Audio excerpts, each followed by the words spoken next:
ओम श्री गणेशाय नमः। ओम श्री जानकी वल्लभ विजयते। तुलसीदास जी के बालकांड को आगे बढ़ाते हुए, एहि मम रघुपति नाम उदारा, अति पावन पुराण श्रुति सारा।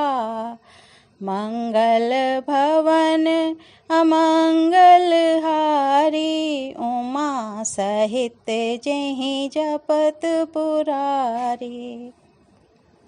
अर्थात इसमें श्री रघुनाथ जी का उदार नाम है जो अत्यंत पवित्र है, वेद पुराणों का सार है, कल्याण का भवन है और अमंगलों को हरने वाला है, जिसे पार्वती जी सहित भगवान शिव जी सदा जपा करते हैं।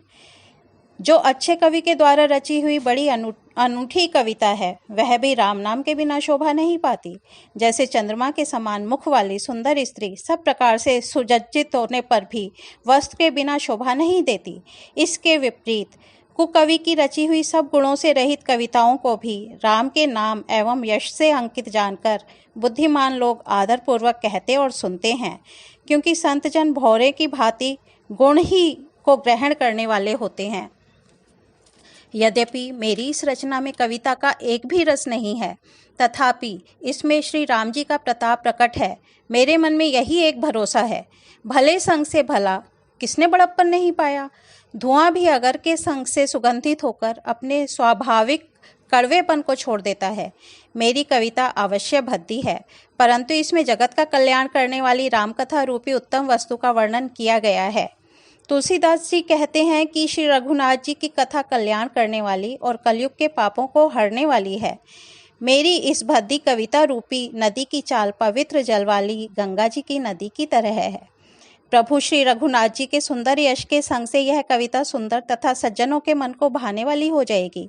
शमशान की अपवित्र राग भी श्री महादेव जी के अंग के संग से सुहावनी लगती है और स्मरण करते ही पवित्र करने वाली होती है।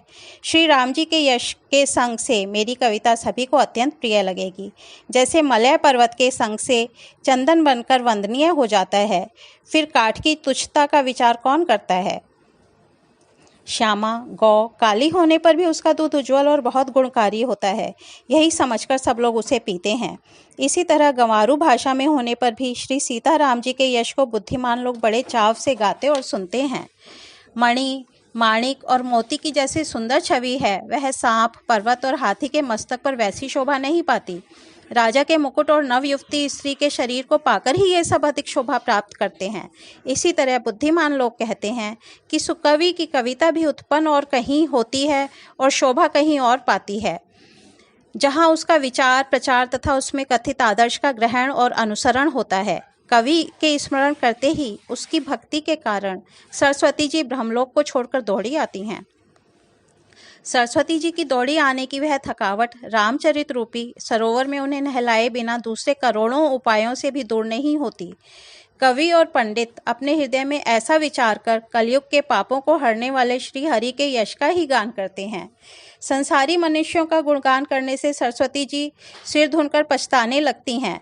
बुद्धिमान लोग हृदय को समुद्र, बुद्धि की सीप और सरस्वती को स्वाति नक्षत्र के समान कहते हैं। इसमें यदि श्रेष्ठ विचार रूपी जल बरसता है तो मुक्तामणि के समान सुंदर कविता होती है।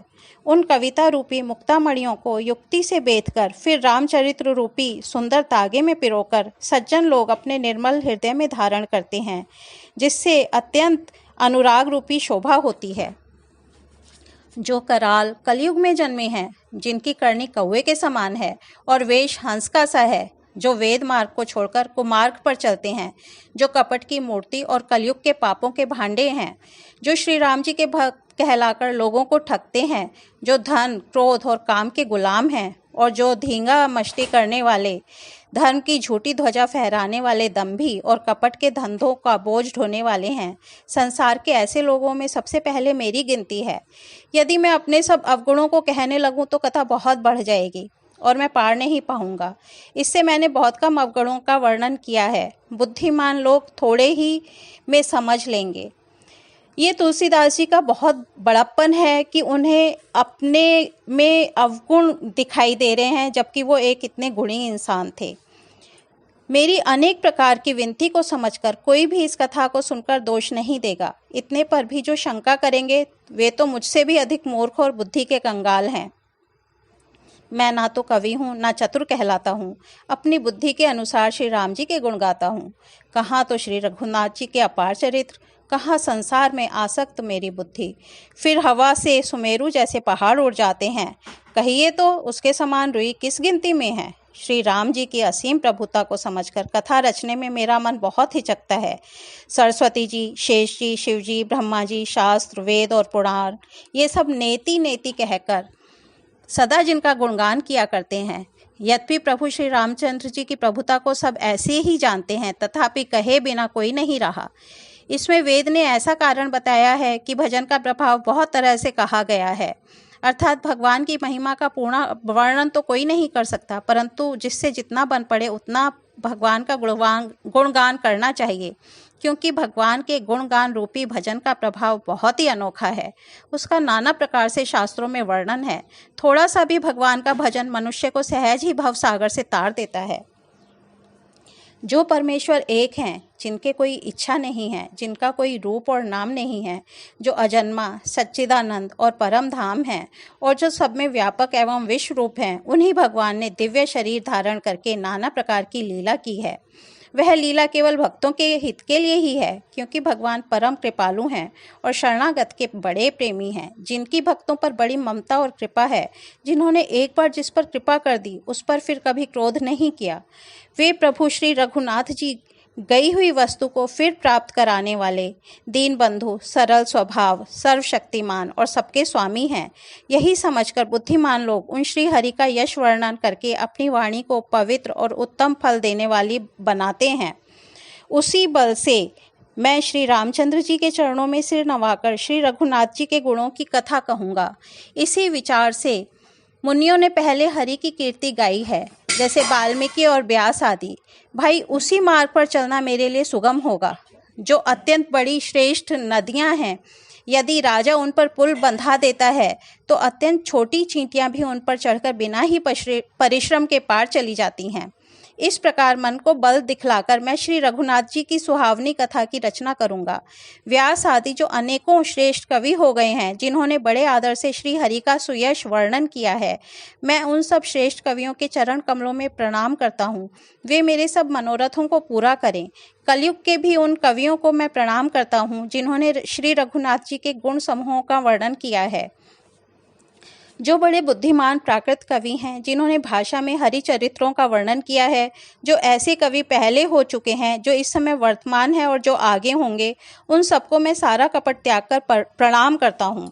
आप सब प्रसन्न होकर यह वरदान दीजिए कि साधु समाज में मेरी कविता का सम्मान हो, क्योंकि बुद्धिमान लोग जिस कविता का आदर नहीं करते, मूर्ख कवि ही उसकी रचना का व्यर्थ परिश्रम करते हैं। कीर्ति, कविता और संपत्ति वही उत्तम है जो गंगा जी की तरह सबका हित करने वाली हो। श्री रामचंद्र जी की कीर्ति तो बड़ी सुंदर है, परंतु मेरी कविता भद्दी है। लेकिन इसकी मुझे कोई चिंता नहीं है, क्योंकि तुम्हारी कृपा सुलभ सो मोरे, सियनि सुहावनी टाट पटोरे। राम सिया राम सिया राम जय जय राम। राम सिया राम सिया राम जय जय राम। अर्थात हे कवियों, आपकी कृपा से यह बात भी मेरे लिए सुलभ हो जाती है, क्योंकि रेशम की सिलाई टाट पर भी सुहावनी लगती है। अर्थात राम का नाम तो किसी भी रूप में ले लिया जाए वो उद्धार करने वाला ही होता है। इसके साथ ही आज बालकांड में यहीं हम विराम करते हैं। कल फिर आगे बढ़ेंगे। धन्यवाद।